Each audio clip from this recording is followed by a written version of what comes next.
In this tutorial, we're going to look at how to create a quiz and what that function serves inside Moodle. Now, you have to think of the quiz function in Moodle in two parts.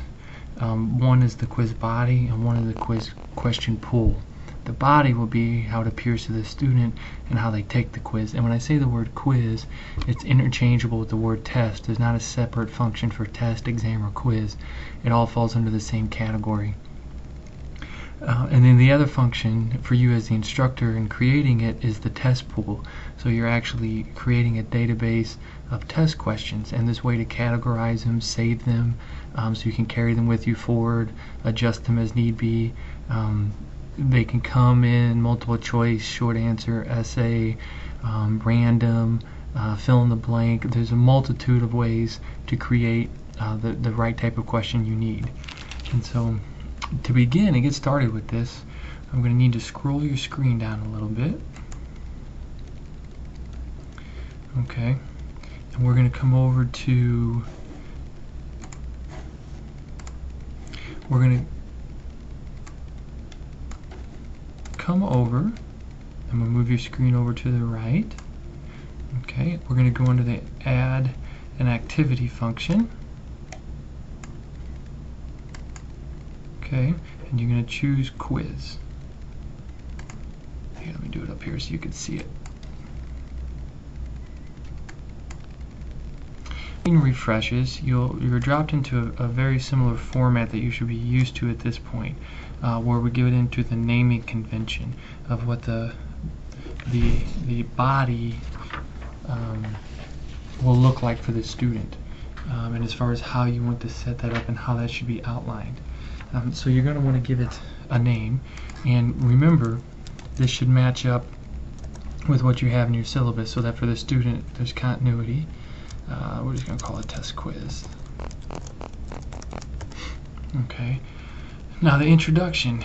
This is like with the other parts in that the detail that you need to provide, if there's any explanations or exact direction, this could be an area for the place to produce that.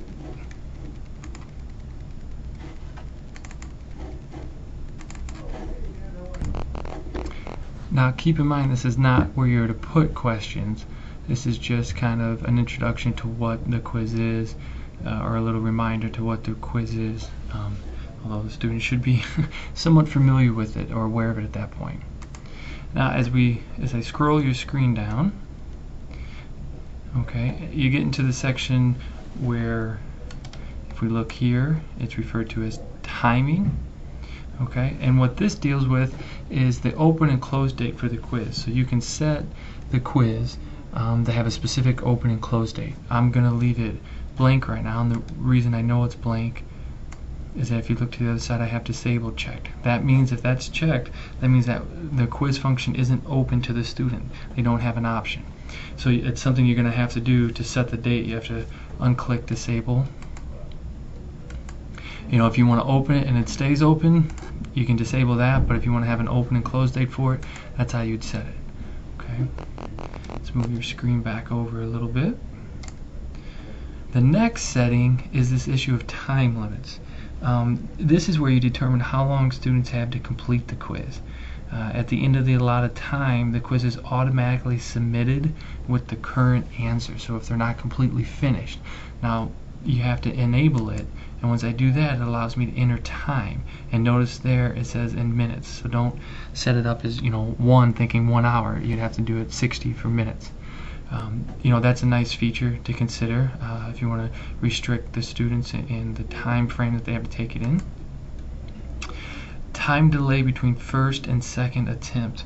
Now the idea behind this is that you can force a delay between multiple attempts of a quiz in order to prevent students from gaming the system by immediately answering the same questions. And the function here, or the idea Moodle gives, let's say you've created a multiple choice and you have 4 choices and only one choice is correct, but Moodle gives the ability to let the student try one, and if they get it wrong, try it again, and each time they have to try it again to get the correct answer, it reduces a set amount of points that you determine. So we'll kind of get into that as we go forward, but this would come into play. So if I'm going to let them try one and then have time to come back and try it again, you see what your options here. I mean, the shortest amount of time is 30 minutes. And so it really, it really allows or takes away the chance of them doing it with each other, or doing it and then going and give someone else answers, and so forth. The time delay between later attempts, this is after you've let them come back. Are you going to allow them to do more? That's your choice, your decision as the instructor. If they've attempted it once and they realize how many they've gotten wrong, and so you're having them come back and redo it again, that's up to you. The next section, if you scroll down, would be display, and this is how it will appear to the students. The questions per page, you can have it unlimited, or it goes all the way up to 50. What that's going to do is this sets the number of questions the students will see at once. If you have more questions than the number of questions per page, the students will see a navigation button at the bottom of the page where they can view the questions on other pages. Okay, so it literally is how many questions at a time you want a student to see. If you shuffle the questions, setting this to yes would randomly order the quiz questions when they are displayed to the students. So that's a nice feature, so that it can ensure that the students aren't just systematically copying off each other. Shuffle within the questions. Set this to yes to randomly order the parts making up individual multiple choice or matching questions. Okay, so we'll set both of those to yes.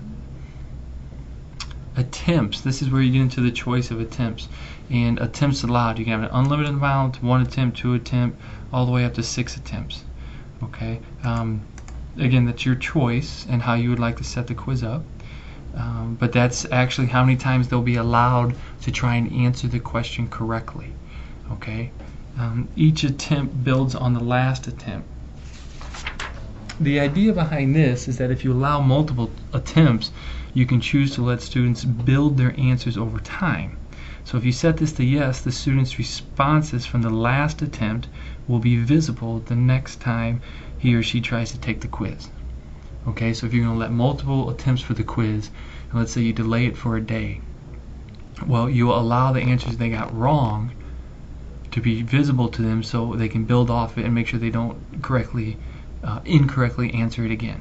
Okay, that's again your choice. Adaptive mode. This is a mode. An additional submit button is shown for each question. If the student presses this button, then the response to that particular question is submitted to be scored, and the mark achieved is displayed to the student. The quiz will then allow the student to try again immediately, but a penalty will be applied to the score. Okay, so the penalty is set in the apply penalties option. So it allows the student to try it, and by clicking on its separate submit button, if they get it wrong, it would allow them to retry it again and take it again. And that would come down to as far as how many times or how many points taken off, that'll come down here when we set the point totals. Then you have grades. The grading method, you could go highest grade, average grade, first attempt, last attempt.